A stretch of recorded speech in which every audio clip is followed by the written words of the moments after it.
Hey humans, how's it going? Susan Ruth here.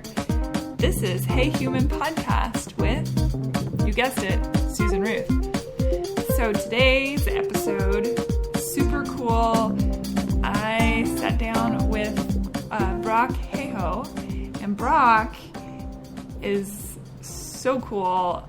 First of all, he's a ballet dancer extraordinaire. I've seen pictures and footage of him leaping in the air, all the muscles doing all the muscly things. Amazing. I know that word gets overused, but seriously, you leap into the air 100 feet and look that good. I think that actually is amazing. If you're listening, my dear friend Ellen Severe, I'm using that word. Okay?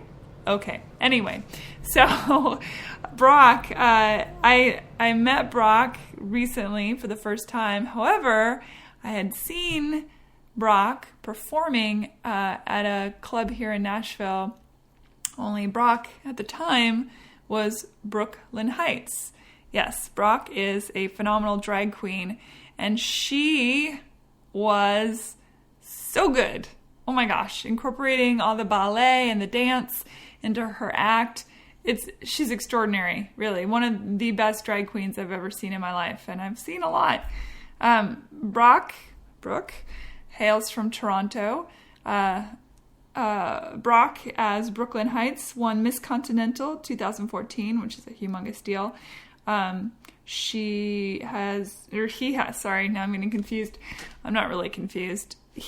Brock, has traveled all over the world as a ballet person and ballet dancer, not ballet person. Lordy, you know what? It's always late when I do these, and my brain gets all fizzy and stuff, and words don't make lots of sense sometimes. They do in my head, but then I try and spit them out, and for you all to hear, and well, all bets are off. Anyway, so Brock, super cool. Hung out with him at his apartment and had a great chat. There are links on my heyhumanpodcast.com website. I mean, that's not the whole website name, not my heyhumanpodcast.com. That would seem super possessive, because really it's your Hey Human Podcast website, even though that's not what it's called either. It's actually called heyhumanpodcast.com. So I hope you go and check it out, because every week I put up links for about the people I speak with and converse with and chatter with and all those things. I have a thesaurus in my hand right now, if you're wondering. And anyway, and I also put things up about other really interesting humans or humans of history and that such thing. So follow me on Instagram.com/HeyHumanPodcast. I'm on Facebook.com/HeyHumanPodcast. You can find me on the iTunes. I said the A-Tunes first. Did you hear me say that? Like the A-Team, only with tunes. I pity the fool that don't go to the iTunes. That was the worst Mr. T impression ever, but that's okay. Anyway, iTunes.com. Go to it, and under their podcast section, it's under Hey Human. So go check it out. Rate and review it, and listen to it, and subscribe to it, and pass it amongst your friends, and your enemies, and the people you love, and the people you don't love. Give it to everybody.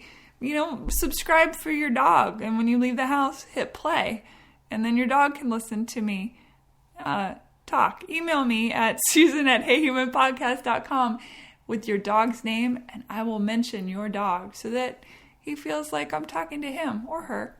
Anyway, enough of the rambling. You can find Brooklyn Heights performing in San Diego and the California area between January 18th and January 23rd. So seriously, check that out. And the Instagram for Brooklyn Heights is BHeights. That's BHYTES. And Brock, of course, is on Facebook as well. Again, go check out heyhumanpodcast.com. All the links are there. Go to Play Nashville to see Brooklyn Heights being a badass. She's so good. That's all I have to say about that. Let's get to it. And here we go. Hey Human Podcast, number 25, and Brock Hayhoe. Hi, Brock. Hi, how are you? I'm well. See, it's not infallible. I'm going to be a total dork on this thing myself. Perfect. Yes. Thank you for being on the show. Of course. Thank I really you for having appreciate me. it. And your cats are... And my cats are running around. We're going to talk to them later. They'll talk back. Yes. Especially this one. Yeah. Henry is the chatter. Mm-hmm. They're beautiful. Thank they really you. are. I love them. Yeah. I love awesome. animals. So, Brock Hayhoe Yes. is your name, and your game is you are an exceptional drag queen. Thank you. Yeah, I saw you for the first time at Play, and you did a Sia number, which you probably do that one a lot. I don't Chandelier, know. yeah. Yes, and I was blown away. I'm like, this Thank is you. not a normal drag queen. I mean, they're all fantastic. Yeah. But you were like cut above. For sure. Thank you. Yeah. So I was like, oh, I wonder if he'll talk to me. Of course, I love talking to people. And you said yes, which always makes me happy. And then we finally got to actually do it. Yeah. Well, you leave for Europe soon. I live for Africa. I leave for Africa. Yeah. Not Europe. I'm not Europe, no. I'm going to Africa I fly there on Monday. I used to live there in my early 20s when I was like 19, 20. Actually, no, 20, 21. Yeah. I danced there for 2 years. Okay. And one of my the ladies or the girls I danced with and I lived with, she's one of my best friends. So I go back almost every year to visit her. This is South Africa? Mm-hmm, Okay. Cape Town. Yeah, cool. Yeah, the most beautiful place on earth. So, and you're from Toronto. I am, yeah. I did a little research. You're actually kind of hard to Google. There's Really? There's a million pictures of you. There's just not a lot of But articles there's about not me. a lot of actual conversation about you. No, you know? there isn't. Yeah, I read a couple just to, had to dig deep into the web to find, I love your Barbie. That's Thank awesome. you, my showgirl Barbie. That was so great. Someone said that looked like me, and I was like, I could see I don't that. know how, but okay. Yeah, I could see that. Anyway, and so I got a few tidbits. I know that you studied ballet, and you were principal in a couple different. Yes, I studied ballet at the National Ballet School of Canada for 6 years, I think. And then from there I moved to South Africa. What? Why? I know it's my whole life has Random? been extremely, my whole life has been extremely random. Like everything that's happened to me is just so the story is, I think I was 14 and I had just started doing jazz at like a local dance studio. And I had just auditioned for, jazz fingers, the whole thing. Yeah. And I was literally doing jazz 1 hour a week and I was doing ballet 1 hour a week. Okay. And I had just auditioned to get into the local arts high school. And I auditioned for music theater and I got in, which is hysterical because I have the worst voice ever. So I was there, I did grade 9 at this art school while I was doing all this musical theater stuff. Yeah. And This is Toronto. This is in Toronto. Yeah. And I had a friend who was auditioning. She was in the dance program, and she was going to the National Ballet School of Canada to audition for the summer intensive program. And how it works is if you get into the summer intensive program, then you do that, and if they like you, they accept you to the full year program. And like, it's a really hard thing to get into. Like, thousands and thousands of children audition for this. So she's like, "You should come." And I was like, "Sure, why not?" So I told my mom, and she was like, "Okay, you're not going to get in." I'm like, "Well, go do it, whatever." And so we went. She didn't show up. So I went. Are you kidding me? No, she didn't show up, so I went by myself. Good on you for doing it anyway. And I literally I had almost zero ballet experience. And I got in to the summer intensive. Oh my God. And I was 14, mind you, like way older than everybody else. And then I somehow got Were you already a tall drink of water, or were you still I was in the smaller? midst of my lovely growth spurt. Okay. I grew like a foot in like a year. Yeah. So I got in, Yeah. and then I somehow got into the full year program. Amazing. And I started in grade 10 at the age of 15. Were you just thinking, okay, I What guess the this is fuck? my life now, all of a sudden? Well, I Or- just it was weird because before dance, I really didn't, I never had a passion or anything, or just something even to focus on. Yeah. So it was great. I really loved doing it, but it was more of a challenge because I had to overcome all these obstacles and because I started so late. These kids have been doing it since they were 5 years old and I was 14. Right. That is a big deal, especially Yeah. in the world of ballet. Exactly. But I was lucky enough that I have really good physical physique for ballet, which makes everything easy. I've seen pictures. which made my life a whole lot easier, but it was still very difficult. Yeah. So I was there. It's an academic and ballet program, so it's a full-time school. Like people come from all over the world, like the New York School for Performing Yes, Arts. exactly. Yeah. Mm-hmm. So I was there. I was there for 3 years. I graduated, and then they have an intensive program called IDP, or it's called PSP or something else now. PCP? Something. Post-secondary program after you graduate that you can do if you're not ready. Yeah. And I wasn't ready. So I did that for 2 extra years. And then from there... At that point, did you say, this is going to be my life? Or were you I was like, if I'm doing this, I might as well. But I mean, it was really frustrating because I couldn't, like... Accidental hero.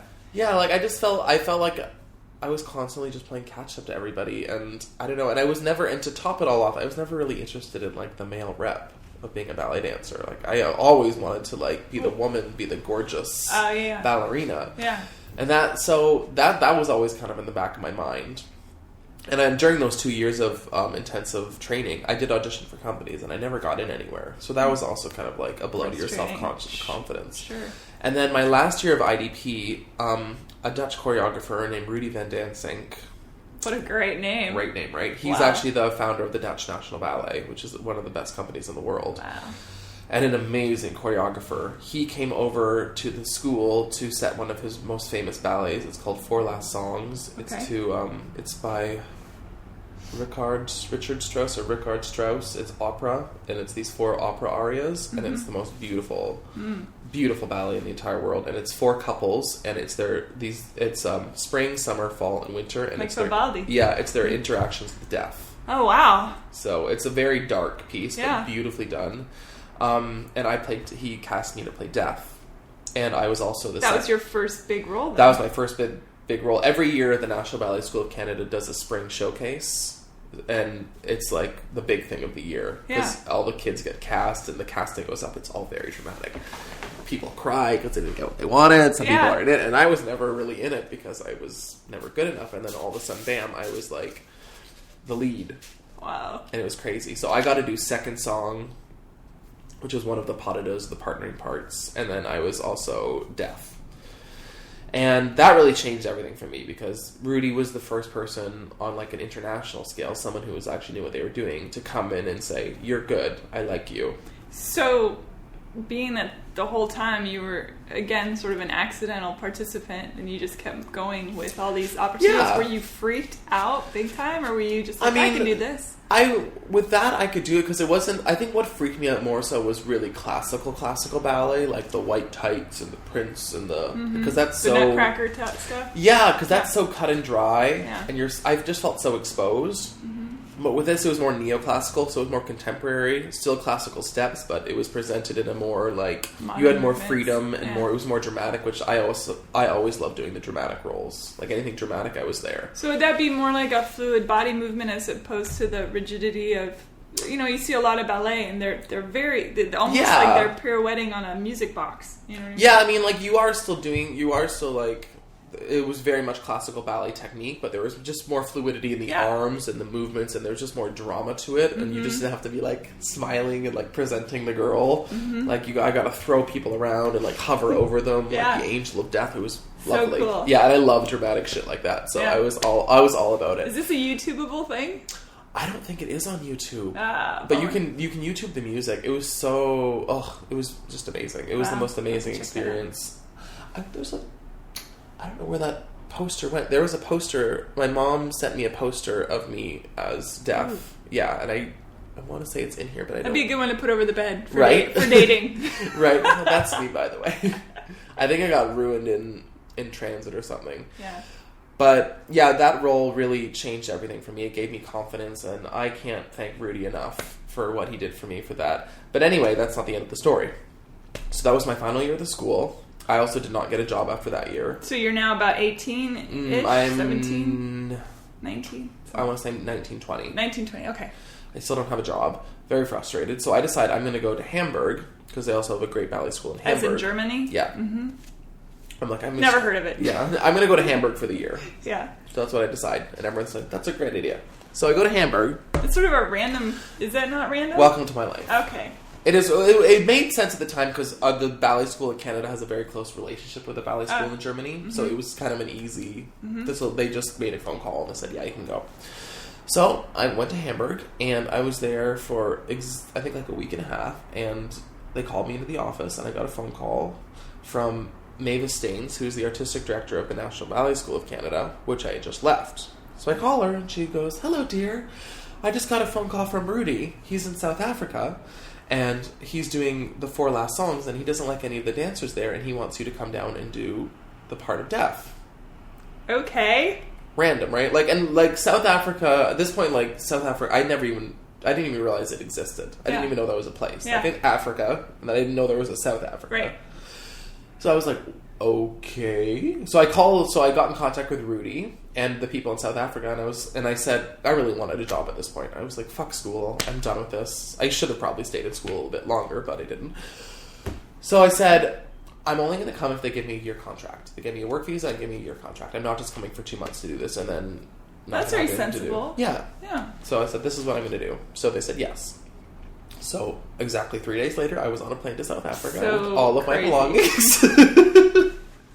And I stayed in a little bed and breakfast for 2 months, and then I had to find my own place to live. And yeah, it was just nuts. Oh. It was nuts. So I was in South Africa. I was there with Rudy for like 3 months, and then he left, and I never saw him again. And he passed away several years later of cancer. I'm sorry. Yeah. It's hard to lose a mentor, I think. It was really hard. Yeah. It was hard, especially because after I was in South Africa for a couple of years, and I was a soloist there, and I did all principal roles basically because I was tall, and there was this girl that nobody wanted a partner that they let me partner. Why, was she evil or something? No, she was just difficult. She was old, but I'm really glad I got to work with her. Old in ballet means what, 30? Yeah. Yeah. But she was just like she was difficult. Yeah. She wanted everything had to be a very certain way. But I'm really glad I got to work with her because she taught me a lot. Yeah. At a very young age. But I was there for 2 years, and I was so poor because they didn't pay anything in the ballet company there. And I was in Africa. Africa was great, but Africa's not fun when you're poor. Nowhere's fun when you're poor. Nowhere, yeah, for sure. So, and I'd always really, like I said before, I'd always wanted to do the female roles. And ever since I was in the ballet school, I learned about this ballet company called Ballet Trocadero. And they're based out of New York, and they're an all-male ballet company, and they dance on point, and they dance as the ballerinas and as the men. So it's basically drag ballet. That's so cool. Had you studied point? Because it's a different style, is it? It's, I had a pair of point shoes in school, and I'd, like, fucked around, but I'd never really done anything serious. But again, like, my body was just kind of, I could naturally do everything. Yeah. Like, it was just kind of easy for me. Sure. Especially the girl stuff. Yeah. Way more, the girl stuff more so than the guy stuff, actually.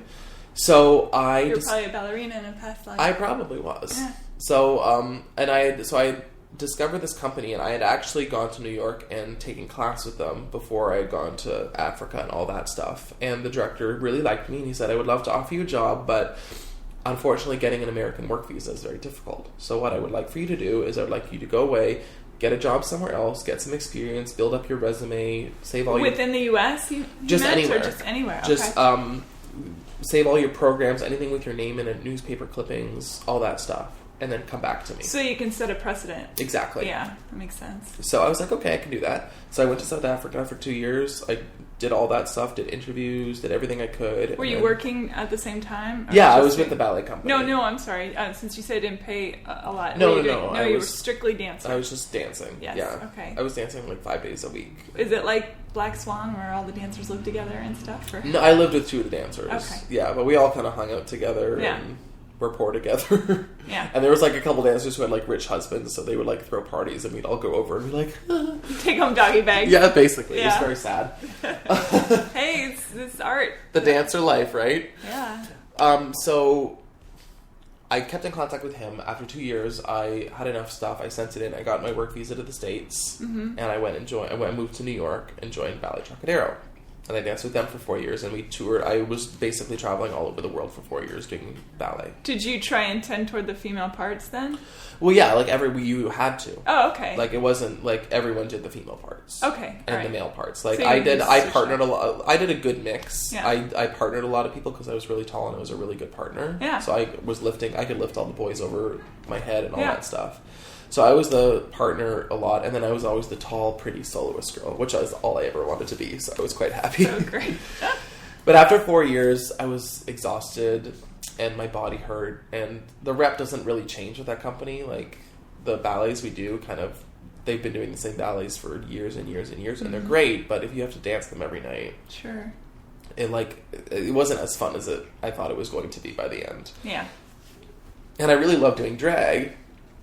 I didn't really know what to do at this point. So did they consider it a drag ballet, or was it just sort of the way like it was supposed to be comedy? Like it's supposed to be comedy, but of course I didn't want to be funny. Yeah, I wanted to be pretty. Because there's a huge, there's a in England, for example, the men often in theater play the women. The women didn't get to be in the theater. I can't remember if he liked it if we said it was drag ballet. It essentially was, because we were dressed as girls. It was drag. Yeah. But he was always very adamant that we were men. We were men dressed as women. And he liked it when we didn't shave our chests and had hairy armpits and stuff like that. Really? Yeah, and of course I was like, no. So there was sort of a satirical element. Oh, completely. Okay. Yeah, it's very, if you can YouTube Ballet Trocadero on YouTube and you'll see. It's very funny. I put links on, oh no! What's going on? Hold on. Oh, thank God. I thought it stopped. I thought it stopped. We've just been talking for hours. Oh my God. I would have had a panic attack. I'll delete that out. Anyway, satirical. So there was that element. So that was definitely something that he was... Oh, the director? Yeah. And I mean, it worked. People loved it. It's an insanely popular ballet company. It's very big in the dance world. But just for me personally, I've never been funny on purpose. I can be funny, but it's never haha, slapstick. I'm not that kind of funny person. And I just wanted to be a beautiful ballerina. Yeah. And I could be funny once in a while, but for the most part, I just wanted to be beautiful. Mm-hmm. And my humor is very dry and very kind of self-deprecating and very eye Canadian rolling. And English. Yeah. And I guess that didn't work for him, or I don't know. Yeah. But I had so much fun in the company. I met so many cool people, and there's some absolutely hysterical people I met there. Yeah. Just watching people be funny on stage, and just the stuff, and a lot of the jokes that are in the ballets are jokes that have actually happened. And then the director was like, "That's so funny, keep that in." Mistakes people have made on stage. Oh, wow. And then they'll keep it in, and stuff like that. So That's it's so cool to watch, to see dance that evolve. Improv. Yeah, totally. That's it's so really cool to see it evolve. That's a lot of freedom for a creative, I feel like. Yeah, absolutely. Yeah. It was a really cool experience. I'm very happy I did it. Again, I got to see the world, for 4 years. Literally, we were just traveling nonstop. It was crazy. But by the end, I was like, okay, I need to do something else. Is this where you learned to do such extraordinary makeup? Was through that dance company? That's where it started. Okay. I mean, I'd always been dabbling in drag since I was 19, but very badly. And with Ballet Trocadero, we would do our stage stuff, and then we would go out sometimes if we were in different cities. We'd go out and drag, but we would never perform. We would just go out and drag to be pretty and whatever. Sure. Yeah. But yeah, I've been playing with makeup for a long time. Not very well until recently. It took me a long time to. I tend to take a long time to learn things. It's okay. I like to take the hard way. I like the long, difficult road to get places. Life likes to help you, though. It sounds like you're definitely given doorways. Yeah, absolutely. I've been giving very strange doorways. Yeah. So after, is this okay? This long, arduous thing of my life. Okay. I think it's fascinating. So after 4 years of Ballet Trocadero, I've been wanting to leave for probably 2 of the 4 years because I was just burnout. I was burned out, and I also I've discovered I hate having a boss. I hate working. I'm so independent, and I have such a problem with authority so much of the time, especially when people just say, this is the way it's going to be, and that's what. No explanation. I need reasons for things. Sure. So I was like, I just really want to leave, and I want to do my own thing, but I didn't know what, and I decided, I was talking with my friend in Toronto, who's a drag queen up there. She's actually my drag mother. She gave me my name, Brooklyn Heights. Her drag name is Fahrenheit, and she's one of my very good friends. I was talking with her, and I was like, I kind of want to move home, and she was like, okay. I was like, do you think I can make a career doing drag in Toronto? She was like, absolutely. So I was like, okay. So I moved home in I want to say the summer of 2012. And by January 2013, I was doing drag full time in Toronto. As your own boss? Yeah, as my doing I was booked at all these different bars, and I would go in and do my show, and you make really good money.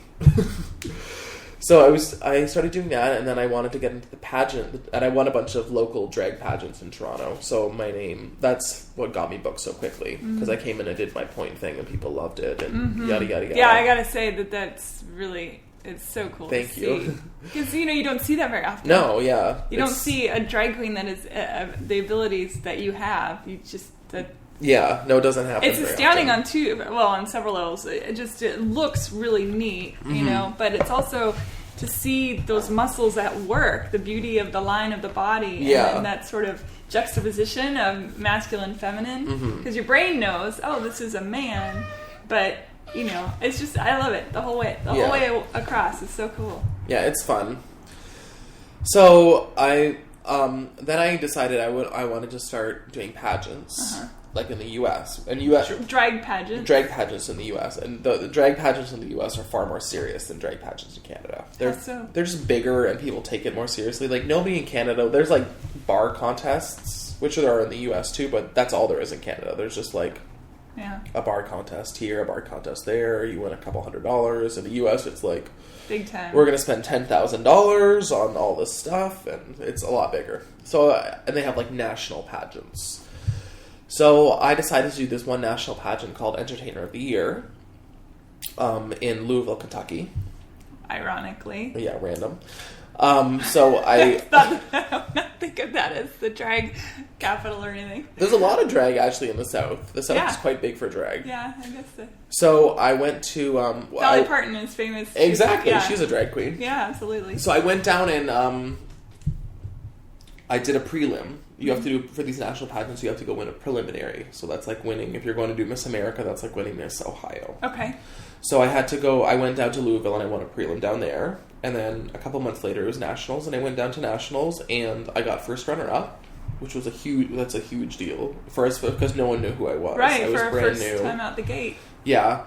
So, and from there, someone spotted me, and they said, we want you to come do this other pageant called Miss Continental. And Miss Continental is like the biggest of all of them. It's like the biggest drag pageant in North America. Mm-hmm. And this person, her name is Mocha Montrese. She was a former Miss Continental. So she called up the owner and said, I have this girl I want to bring to the pageant. And the pageant was literally 4 weeks after I had been first runner-up at EOI.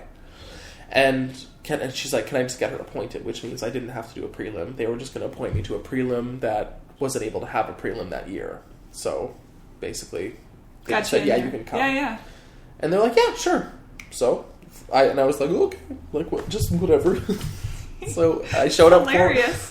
Very hilarious. I showed up 4 weeks later, and I got first runner-up in Miss Continental, which was an even huger deal. Because people were like, what? Like, because people literally do that pageant for like 10 years. Did they want to just snatch your wig right off? Probably. Yeah. I don't know. I'm sure. I know a lot of people weren't very happy with it, but it was what it was. Is it pretty competitive? Or the girls can be intense? Some people literally spend $20,000, $30,000 to do this pageant. It's like the baby pageants. Yeah, totally. Tiara completely kids or whatever. People spend so much money, it's ridiculous. Wow. So, give me an example of what the grand prize and something like that would be. Is it cash or? I got.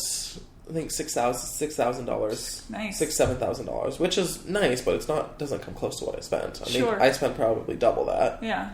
So, well, I didn't actually. I personally didn't. I did fundraisers and I made a lot of money, but like new sponsors and stuff. Yeah, like it cost a lot of money for me to go and do it. So I got first runner-up that year, and that really put me on the map with drag, especially in the States. So then the following year, I went back and I won. So cool. I know. That was 2014? 2014, yes. Yeah, amazing. So I won in 2014, and then I went from there. The owners of Play Nashville, where I now work, were in the audience. They go every year. And they saw me, and after I won, they asked me to come down for a weekend, just to, for a booking. And I was like, sure. And I came down, and they were like, so, once I got here, they're like, so would you be interested in, moving down here? And at this point, I was living in Canada. And I really wanted to get back into the States because there's just a larger market for the States down here, and there's RuPaul's Drag Race and all these other fun, exciting things are happening with drag down here. And I'd kind of done everything I could do in Toronto at that point. Mm-hmm. Plus, I had all of these preliminaries coming up that I now had to appear at as Miss Continental. And I was very worried, and they, like, none of the promoters were going to fly me from Canada to the States, so I would have to get myself to the States, like to Buffalo, and then they were going to fly me from Buffalo to all these different... Mm-hmm. So it was just going to be very messy and hard, and I didn't want to cross the border with drag. That was stressful. Really? Why? Well, just because, like, it's, like, if they ask questions, like, what are you doing with all this, like, women's clothing and your luggage? Do you feel like that people would be weird about that, or absolutely? And I mean, it never happened to me, thank God. But I've heard stories of it happening to friends, and just really, yeah. And then like I just didn't want it. Like I was just very stressed about it. I'm a worst case scenario person, so I was like, So I went down for this. First of all, that statement cracks me up. To say that you're a worst case scenario person, considering it sounds like your entire life has been beautifully charmed. I know it sounds like it really has. I've had an extremely blessed, crazy life, but I'm always so worried and pessimistic about things. I'm always like, oh my God, the world's going to end any second. Yeah. I think that's why I'm always so prepared. I'm always very like. Good. But yeah, it does not escape me that I've had a really cool life so far. So I came down to Nashville in, I believe it was November of 2014. Okay, so not even that long ago. No, November of 2014, and I was in Nashville for one night, and then I was at Play Louisville for one night, and they said, we really like you, do you want to, like, call me 2 days later? They're like, do you want the job? And I was like, sure, this is how it's going to work. I need a work visa to the States, so you're going to sponsor me for it. You don't have to do any work. I will get it. You just have to say that. I knew the whole ropes. I was like, I'm going to send you this paperwork, blah, blah, blah, blah. So I had just one Miss Continental, so I had more, like, credentials to my name. And by this time, I had tons of shit with Ballet Trocadero and Cape Town City Ballet. So it's a lot easier for you. Yeah, I had, like, and I had gotten 2 O1 work visas before this one. Are they more lenient with the Canadian than somewhere else? I would imagine they would be. Yeah. But O1 work visas are very hard to get. That's like what they get from movie stars. Wow. And like pop stars and stuff like that. So it's not an easy work visa, but I've gotten 3 of them now, which is crazy. You could teach a class. I could. Well, my lawyer could. So I did that, and I applied for it. I think we sent it in the beginning of December, and by the middle of January, I'd been accepted for my work visa, so packed up my life. Fast. Yeah, really fast. Did you have the cats with you the whole time? No, they were They're not new. in the picture. They're new. Yeah. So I moved down here the 2nd of February, 2015, and I've been here ever since. During the ice... Oh, wait, that was the year before the ice craziness. Oh, we moved in a blizzard. Oh, you did? There was a blizzard in Toronto the morning I moved, and my friends were like, well, we can't go. I was like, oh, we're leaving. And it took us...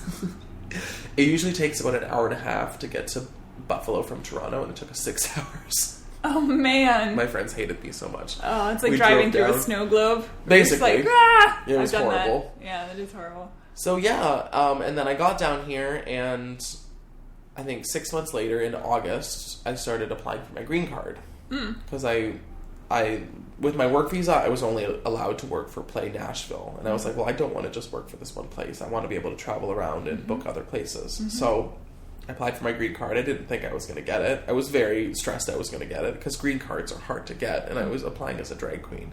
But I got it. And now I have my green card. So cool. And that's my life. It's astonishing. I know, it's crazy. I mean, it is astonishing. It's a really, really crazy... I've had a whirlwind life. So back when you were a kid, maybe even before you were going to do the dancing before you got accepted to the school, did you think, was drag queen in the back of your mind? No, I mean, I was raised in a very, I don't want to say very strict, but a strict Christian home. Like, I went to church 3 times a week, and... not to make assuming, but I'm assuming you're gay. Yes, so, I am. Did that have a problem in a Christian family? You know, well, I was always very feminine, and I was always, you could always tell, like, you know those kids you see, you're like, oh, they're gay. Yeah, sure. And then they come out and people are like, what? That's what happened to me. I was like, seriously, guys? Like, what? But your family was cool with it? They were not cool. They still loved me. I was never kicked out of my house or anything, but they were never like, yeah, you're gay. When's the parade? They were very like, okay, well... we don't think that's right, but we love you. That kind of. Yeah. So I was like, okay, well, love was in there. Yeah, which is what I was expecting. Yeah, it was always very clear that I was loved and that they loved me, and they didn't agree with my lifestyle choices. How about now that so much time has gone by? It's been amazing. So I have 3 older siblings. Mm-hmm. You're the baby? I am the baby. Yeah. Oh, so you get away with more anyway. Oh right? my god, yeah, got away with everything. And my parents were much more lax by the time I became a teenager and such. Like, I would never have been able to go to ballet school had I been the oldest. I can guarantee you that. Would it have been like a Billy Elliot situation, or probably like it just wouldn't have been allowed. Yeah. Hi, baby. Hi, kid. So my oldest sister is a lesbian now. Okay. She was married with 3 children. Oh. And then she got divorced and came out as a lesbian, and that was the big shock of our family. And I was like, yes, I'm not the bad child anymore. You're worse than me. But that is so funny. So we're really, really close. Yeah. Because we bonded over a lot of stuff, obviously. Sure. So she's always been very supportive of me, and that happened, I think, I want to say about 6-7 years ago now. Mm-hmm. So we've been really close for the last 6-7 years. And your family's still in Toronto? They're all still in Toronto. My other sister is married. She has 2 children, and she's awesome too. We were never close growing up.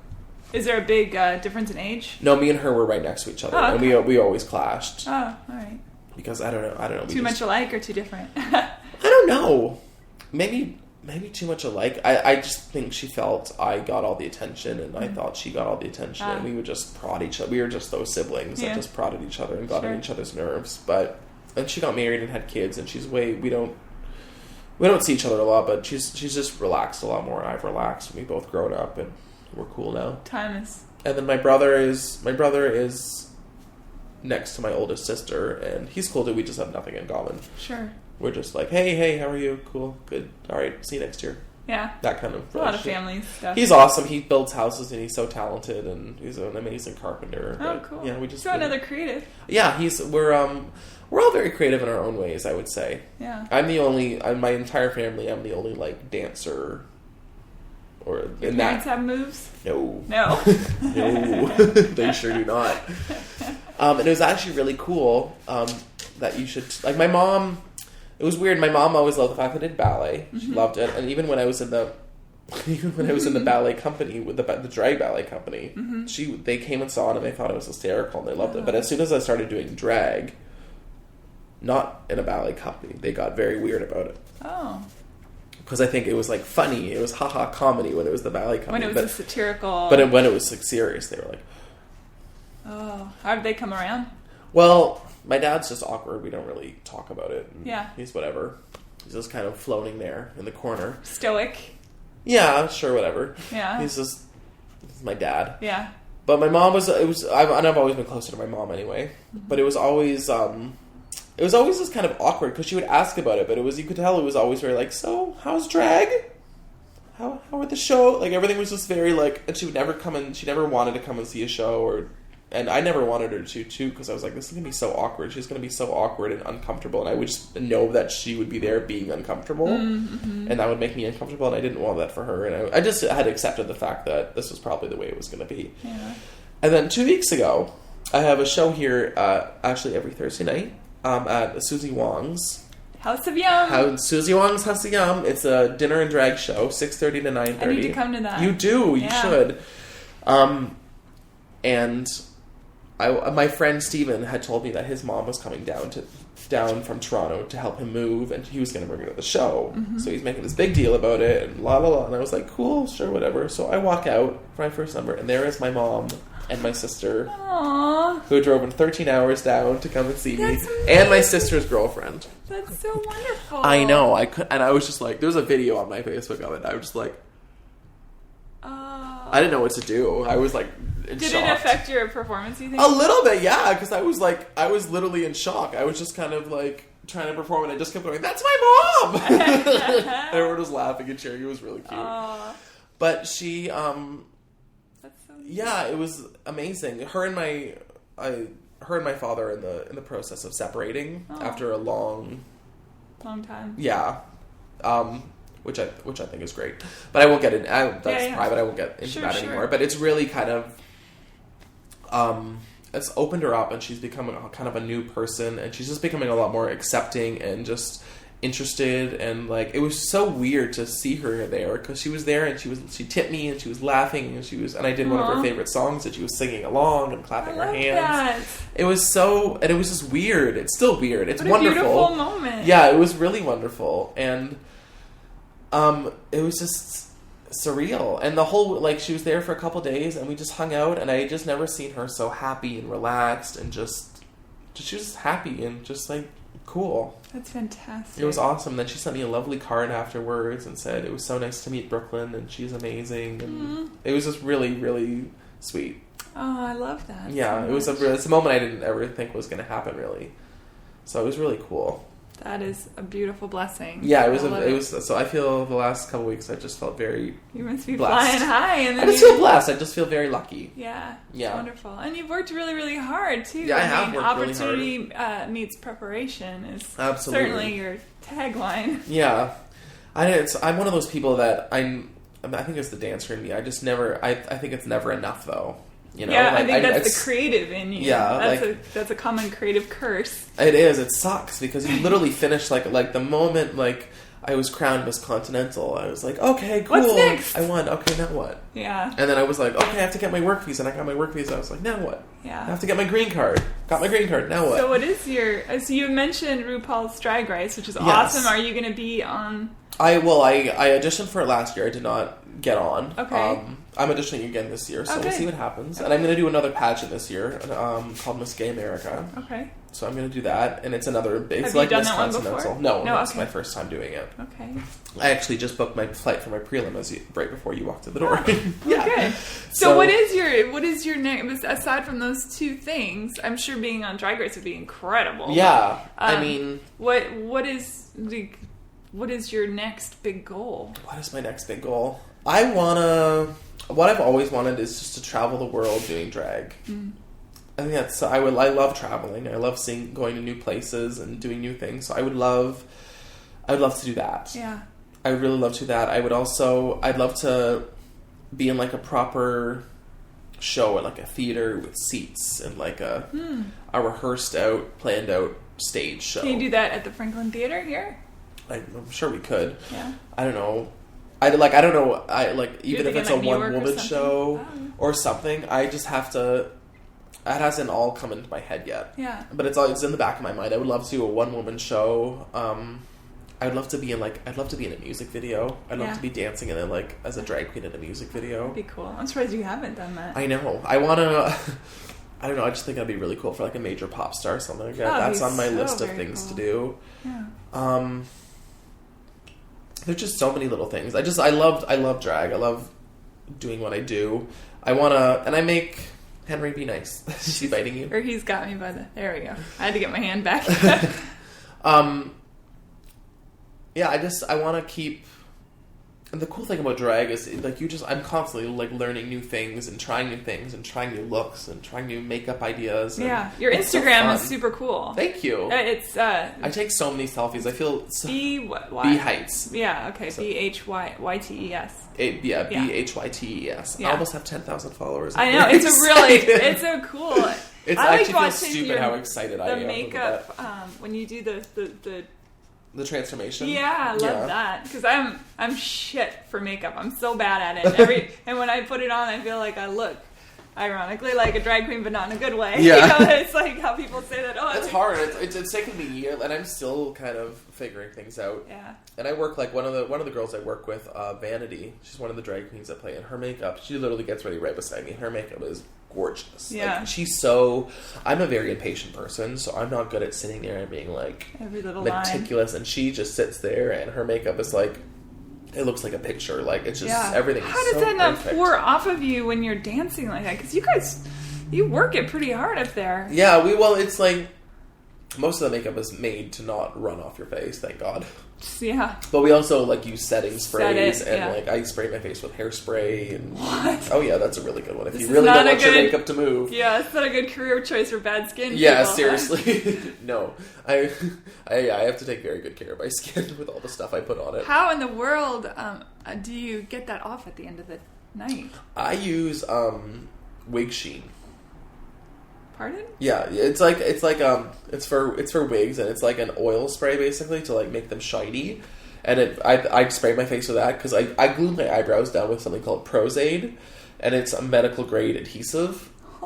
It's like made for putting prosthetics on your face and stuff. Oh my goodness, sure. So I glue my eyebrows down with that, and the wig sheen breaks it up. All the oil breaks it up, so you kind of put it in, and then you scratch it out of your eyebrows. And I use like Neutrogena makeup wipes, and I just wipe it all off. And then I come home. Product placement. Yeah, exactly. I come home and I scrub my face with like an apricot scrub. And, okay. Yeah, I'm really big into facial oils, so I use the Kiehl's oil, the Midnight Recovery Oil. Yeah.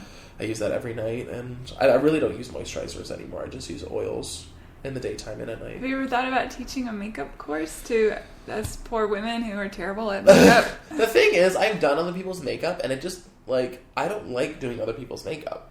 I don't feel like it's not the same, and I don't have a very steady hand, and I know, like, I don't know how to do a real girl's makeup. Like, I can do my own makeup, but, like, sitting there and doing someone else's, I just get very anxious. Yeah. I'm like, oh my god, I'm fucking this up. Like, if I ever had to, like do someone's makeup for their wedding or something like that, I would shit my pants.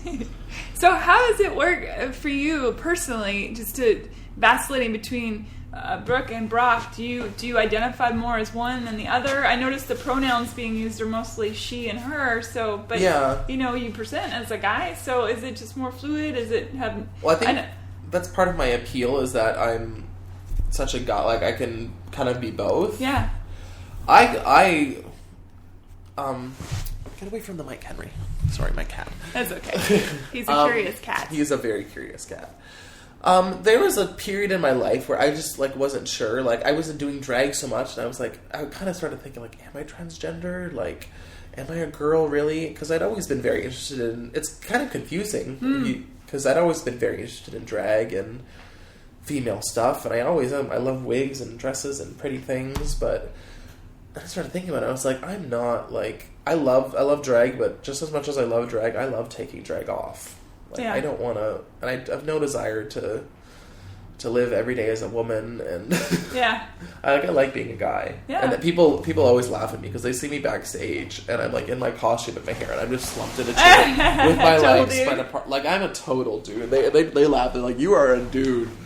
I'm like, I am. I love being comfortable and just casual, and I'm so excited for this trip because I get to grow a beard. That's exciting. Yeah, it's very exciting. So I think the older I get, I'm kind of becoming more and more comfortable in my own skin. I think my 20s, I just turned 30, and my 20s were spent very unsure and confused, and like most 20-year-olds? Yeah. It's a rite of passage. I guess. But, like, literally, like, my whole 20s, I was just like, who am I? What am I doing? Like, what's happening here? Like, and very confused about, like, just not even confident in my own skin, in my own body, and, like, always trying too hard and kind of overcompensating. And do you think that's what maybe drew you to drag in the first place, is to become other persona? Maybe for confidence. But then when you started doing drag, like there's a huge, not so much anymore, but there's still quite a large stigma in the gay community. Like everyone's attracted to like the butch, masculine, alpha dog guy. Mm-hmm. So if you do drag, like it's automatically like again, it's getting better, and it's not for everybody. For a large percentage of the gay population, if you do drag, people look at you like, "Oh no, I would never date him." Feminine? Yeah, he's feminine. He dresses up as a woman. Like I would never do that. That's interesting. And I think it's also double hard for me because like my performance style is quite feminine and sultry, I guess. And very sexy. beautiful. Like, I'm a stripper, basically. I'm a whore. Yeah. God bless. I love it. So I think that also weirds people out because I think it's easier to accept if like you're a drag queen and you're like, haha, campy, funny drag queen, and that's just not what I am. That's not the kind of drag I like to do. So I think that also weirds people out, which is fine. But I mean, it's my own thing, and I like who I am. Is dating hard then in general? I've never had a boyfriend. Really? No. But you're gorgeous. Not that that's a reason to date, but I'm sure it doesn't hurt. Well, I mean, I've had sex. I've had sex. I've just never had a boyfriend.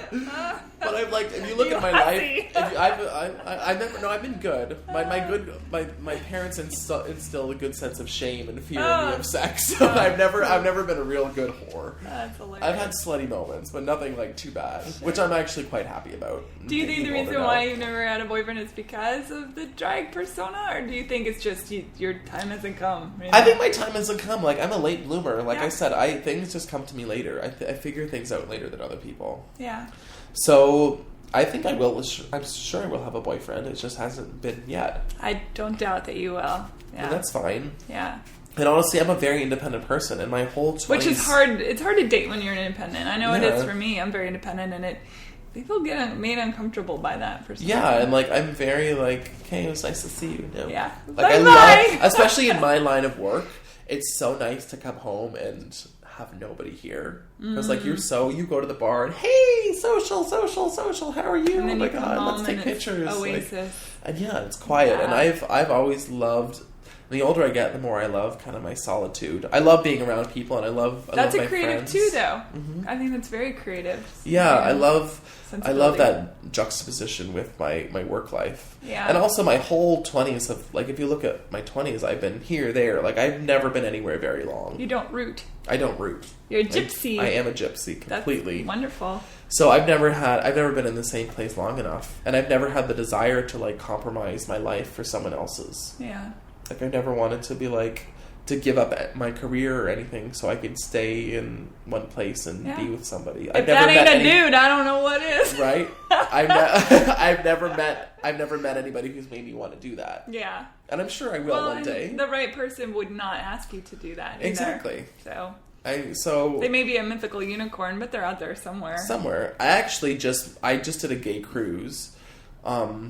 That's redundant. It wasn't a gay cruise. I just did a cruise, and there were gay people on it. It was over Halloween. It was so much fun. Cruises. I'd never been on one. It was so much fun. Yeah, they're the best. So I met a guy on there, and it was the first time. I won't say his name or anything, but it was we spent the whole week together, and he had just gotten out of a relationship, and he made it very clear he didn't want a boyfriend or wasn't looking for a boyfriend, and I was like, that's cool. But at the same time, it was like we were dating for a week. We literally met before we got on the cruise, and we spent every night of the cruise together. I didn't sleep in my room once. Aww.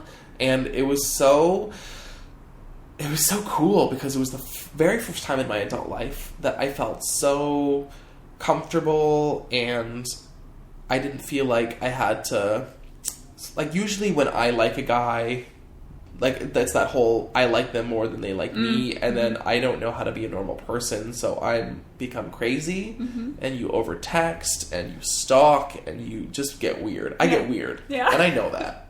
Because I don't know how to act like a normal person. Yeah. Like, I'm very, like, hey, I like you, let's fucking do this. Yeah. I'm not that whole, like, coy, like, you don't flirty. Do the game I don't have weirdo time. Thing. Yeah. I don't... any of that. And with him, there was just none of it. Yeah. None of it. It was so weird because he was like, the very first moment, he was like, hey, I like you. I feel like when people know like, who they are, I mean, you know who you are, you know what you do, you know where you're headed, you know, I mean, even if it's to the unknown, you still know where you're going. And I think the people that are really grounded in who they are, they make other people quite uncomfortable. So especially in the dating world. Yeah. Because we are raised up from the get-go, boy or girl, doesn't matter, to play this sort of strange mythology of love and dating and games. And I think I come across to a lot of people as very aggressive. And I am, because I'm very... Because you know who you are. I'm very straightforward, and I'm very blunt, and I'm very to the point, and I don't take no for an answer. Like, I literally need you to be like, I don't like you. And then I'll be like, oh, okay. I don't pick up on... So you're slightly delusional too, then, no? A little, maybe. But no, I just don't pick up on subtle hints. I need it spelled out for me very clearly. Yeah. Subtlety does not work for you. I'm crazy. No. I'm like that show, My Crazy Ex-Girlfriend. You've never seen that show? Yeah, that's me. Yeah. But this guy met me. There was none of that. He met me halfway. Like, I didn't have to chase. He pursued me. I didn't have to pursue him. He liked me. I liked him. It was this weird, like... So y'all were on the same page. We were on the same page. And literally, in 11 years of being an out homosexual man, that had never happened. Wow. And it had never happened so easily. Yeah. Like, it was just... it was so fluid. Augur of things to come, maybe. Yeah, maybe. I don't know. But we're friends and we keep in contact. We talk, but and even now there's no weirdness. There's no. That's good. It was cool. Wonderful. That was another really nice thing that's happened to me recently, and I said to him, I was like, thank you. This has never happened to me before, and it was awesome. And he was, it was just really cool. So, do you still have a few more minutes of time? Oh yeah, talk all the time. What in this day and age? It's funny, people. It's been a crazy hot mess in politics and all that stuff. I'm so happy I'm Canadian. Yeah, and for better or for worse, it is what it is. Regardless of what side of the coin you are on politically. Do you personally? I remember the day after the election, I texted so many and called so many of my friends from various sexual orientation and different religions and different ethnicities, and I said, hey, I'm here for you. Are you okay? Is everything okay? Mm-hmm. And many of them were very freaked out. Have you felt any sort of change? Or are you in sort of a microcosm of life where you are always in this really safe, beautiful place? I mean, I've been very blessed in my life. I've never really encountered any real bigotry or hatred or That's wonderful. Homophobia. I mean, I've been called faggot once in a while and that, but like I've never been chased down the street. I've never been beat up. I've and knock on wood. Knock on wood, yeah. And I'm very... so I've been very, very, very lucky that way. And even down here, like I don't really go out here. Mm-hmm. Like I don't really like Nashville. I love working here. I love my job. I love all that stuff. But and just the South in itself, it's not somewhere I plan on living for the rest of my life. Right. But it's hard because I literally play dance bar is so much fun. It's so much fun and it's wonderful as a drag queen because it's so rare. Especially in our industry, to have a place where you can come to work and you're so respected, and we have this beautiful stage and we have this beautiful backstage area with dressing rooms for all of us, and it's so professional, and we clock in and we get a paycheck every 2 weeks, and they're very good at giving us time off if we want to travel for outside gigs. So sounds like a great company. They're an amazing company to work with, and especially as a drag queen, you usually get paid $25 a gig, and you get changed in the kitchen or the back hallway. They give us so much dignity and respect for our art form and what we do. So that's why I love working here so much, and that's why. And Nashville's not my favorite, but at the same time, it's really nice because I do travel a fair bit. It's really nice to have a quiet place to come home to. Yeah.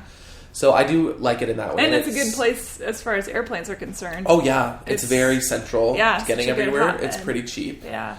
Do you know what's funny? When I saw you perform that night, there of course were the handful of bachelorette parties and such. But one thing that really struck me was the straight guys who start out watching, and there was a guy next to me. In fact, this huge guy with his girlfriend, very muscly, very manly, and he's like this the whole time. And then as the cocktails came in, his arms started going down, and then he actually went up and did the tipping thing. The tipping, yeah. And I thought, well, isn't that interesting? It's like there's some, I can't speak for all people, but I think for some, there's this beautiful release that happens where suddenly they look at the drag queens and they think, oh, this is an art form, or this is beautiful, or this makes me feel pretty, or whatever it is, and that bounds. It's so funny, with straight. I think the straight guys are just the funniest people ever. They just make me laugh because they're just so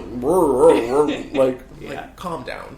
First of all, and they're just. There's nothing I love more than a straight guy who's just comfortable with himself. Yeah, and is just able to come to the gay bar and have fun and flirt with a drag queen or just something anything, and just it's cool, it's fine. This does not affect my sexuality or who I am whatsoever. I know who I am, and I think that's the most attractive thing in the entire world. I agree, and I just think it's so cool, and I love seeing straight. We get a lot of really cool straight guys. I've never encountered a really rude straight guy at the gay bar. As many times I've been to the show there, I have yet to see anyone unhappy. It's such a joyful place. Yeah. It's funny. It's just so awkward, especially down here, because you're laughing with these people. You're like, oh, you probably voted for Trump, didn't you? Oh, yeah. Well, again, politics make things much more complicated. I know. And it's just so hard with this election. If it was any other election, you could kind of get past it, but this was such a. It was an intense Vile year. Vile. Like, people are so vile, and the thing is, they're still being so vile to each other. And I'm calling both sides out because everyone is being so vile, and at the time that they're being vile, they're talking about how vile the other person is, and I'm thinking, man, pull the plank out of your eye, because I know, but it's just so nutty. Like, I just can't get past it. Like how if you know a gay person, if you know a woman, if you know someone of a different ethnicity or color, and if you like or love any of these people, how could you vote for someone who so blatantly was opposed I think people are able to compartmentalize. I think the few people that I know that voted for Trump, I did not, but the few people that I know who did, they don't, it's almost like they didn't look at any of that.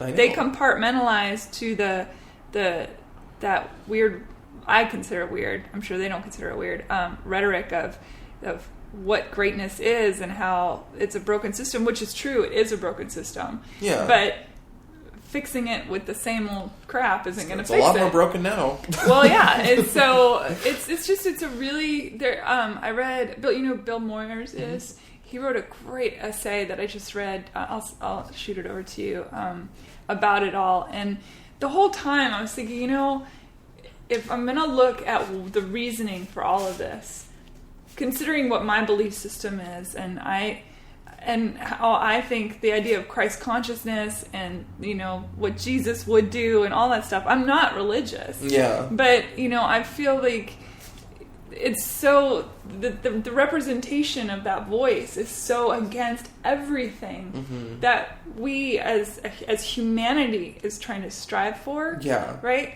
But the one good thing is it's like it flushed out. You know exactly what people are thinking. That's true. I think that is so important because I would rather... And scary. Yeah, but the thing is, it's like, would you rather know and be prepared on that way, or would you rather be blindsided? Yeah. So I keep thinking in that regard, like, well, it's like this bird dog that got sent into the forest of America and flushed out all the birds. And some of the birds have poison on their tongues, and some are singing beautiful songs. And you know who all the birds are now, and that's powerful. That is powerful, but it's just sad. Like, I just got really sad for a minute there because I was thinking, like, this country hasn't gone anywhere.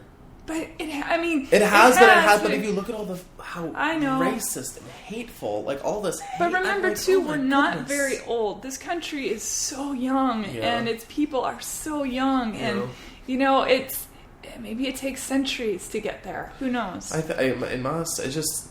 For me, all you can do is be you and be loving and be accepting, and that's all I can do, and that's all really. And I keep trying, like, I'm going to see myself in another person's eyes. And one of my friends was like, why did you not delete all the Trump people off of your... And I said, because that's not reality. I want to know who everybody is. And I have to respect them for their opinions. I don't have to agree with them. And I don't have to think it's right or whatever. Yeah. But I still, if I truly believe in the tenets of what this country is founded on, then I have to let them have their opinions too. And no matter how much I think it's maddening, you know. I respect their right to have an opinion. I do not respect their opinion. I respect their... That's exactly it, yeah. You are allowed to have an opinion. Right. I think your opinion is terrible, and I think you're a horrible person for having that opinion. But it's weird. Right, I was thinking about this, and we're getting off on this tangent, but I was thinking about this the other day. I have deep thoughts in the bathroom when I'm getting ready, like in the shower and stuff, and I was thinking...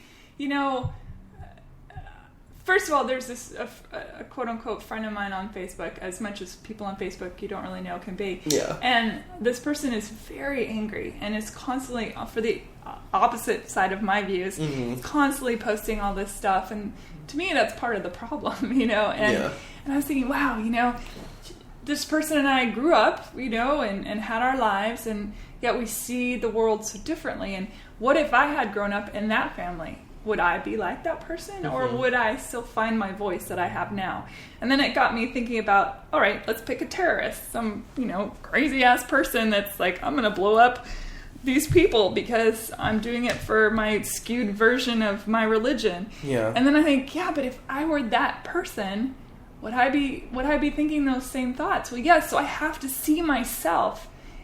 This is what works for me. In order to make sense of the madness in the world, it's almost like I have to see, like, that could have been me. I could have had those thoughts. Yeah. And I'm the antithesis of that. And maybe there's just a balance. There will always be crazy-ass, awful people. Always, yeah. Just like there'll always be really good people. And every once in a while, the crazy-ass, awful people will turn their hearts and they will, be on the side for good. I just have to keep hoping and praying and speaking my truth without being insulting to the other side. And I think the good thing is, I think it's really going to make everyone band together. I agree. All people, like, more so than ever, I think people are really going to be able to come together against this horribleness. Yeah. They'll have to. I mean, we won't really have a choice. And the horribleness is going to come together and try and... Exactly. Yeah. So it's really going to be a fascinating time and scary and... Some shit going to go down. Well, I'm thinking, like, I'm almost positive he's going to get impeached. Or assassinated, or like something's going. I don't wish death on anyone, but something. And I don't either. But I'm not a big fan of Pence either. So it's that's what I'm saying. I'm like, because like if I almost hope he doesn't get impeached because it's going to be so much worse if he does. Yeah. I mean, Mike Pence. Yeah, it's bizarro times, and I do the people that were so into Trump. And again, this isn't a political podcast, but this is the zeitgeist. These are the times we're living in, so it's important to talk about it. But I wonder, as he starts appointing people that are sort of the same old, after, and now he's going, well, thank God, he's going back on the deporting of, Muslims. Like, he's going back on all the promises he made. I'm curious to see how his intense defenders are going to take that. Yeah. Do you know what I mean? But, yeah. Because, truthfully, he was a Democrat that funneled tons of money into very liberal things. Mm-hmm. And...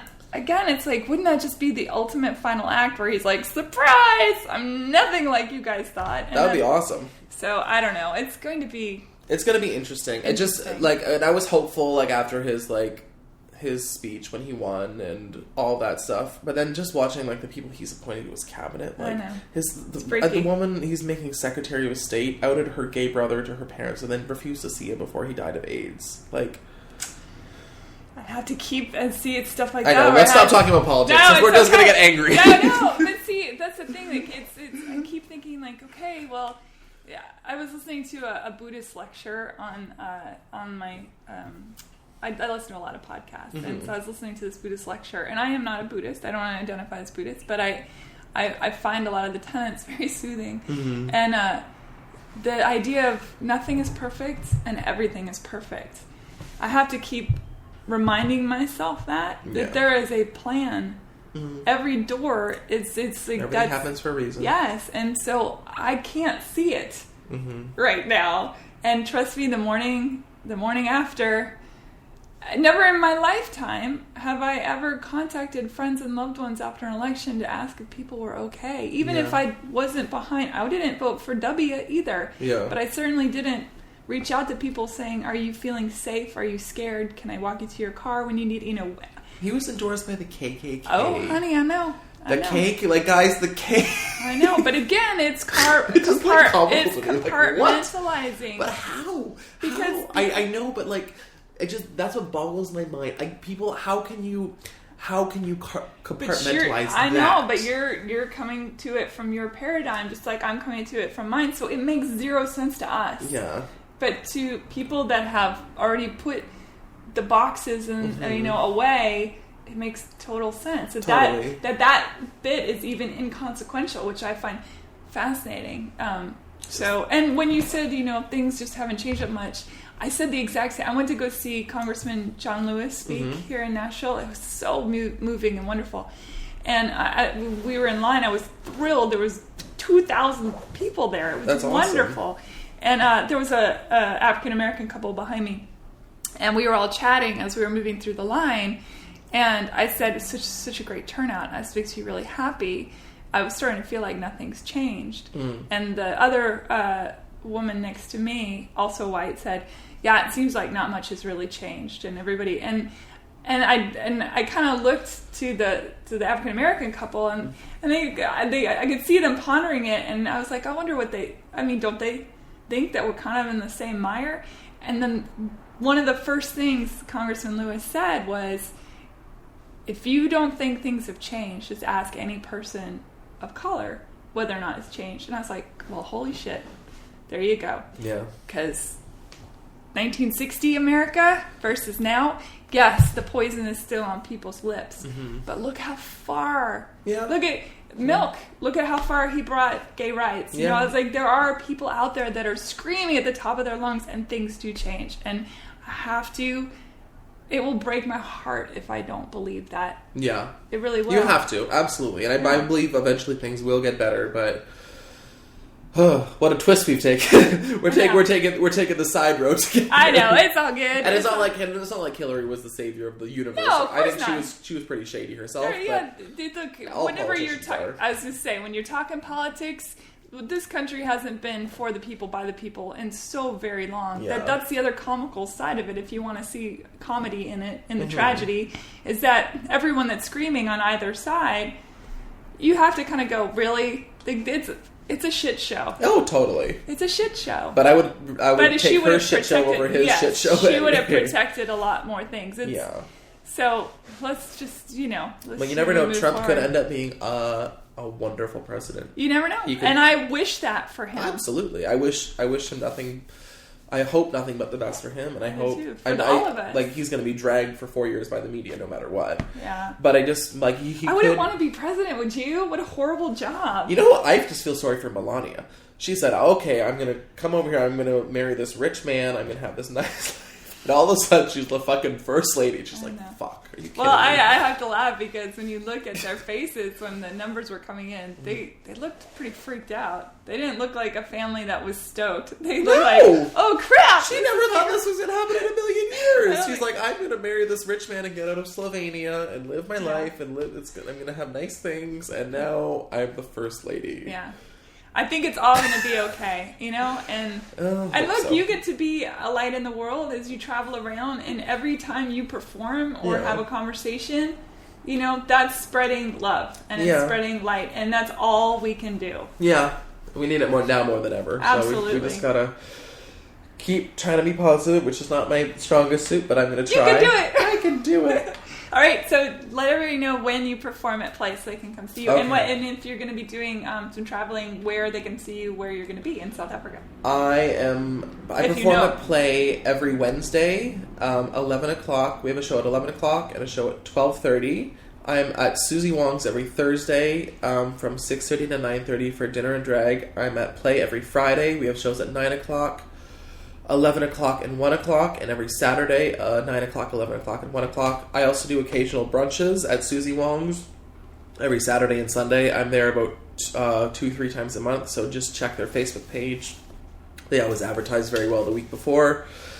I'm not performing in South Africa at all. I'm just going to chilling. Have fun. Okay. My next out-of-town gig, I'll be in San Diego and the California area. January 18th to the 23rd. So you can follow me on Instagram. That's the best way to keep up with my dates. I usually post things there. And I'll put all the links on heyhumanpodcast.com. Yes. And my Instagram is at bhytes, BHYTES. So wonderful. Thank you so much. Oh, thank you. This was so fun. It was fun. I've never got to have an interview like this where I just got to talk forever. This is awesome. I like that style where people just, that the conversation will ebb and flow as it will. Yeah, it was life really is cool. like that, right? Absolutely. Yeah, thank you. You're very welcome. Have a wonderful day. You too. Bye, everybody. Bye.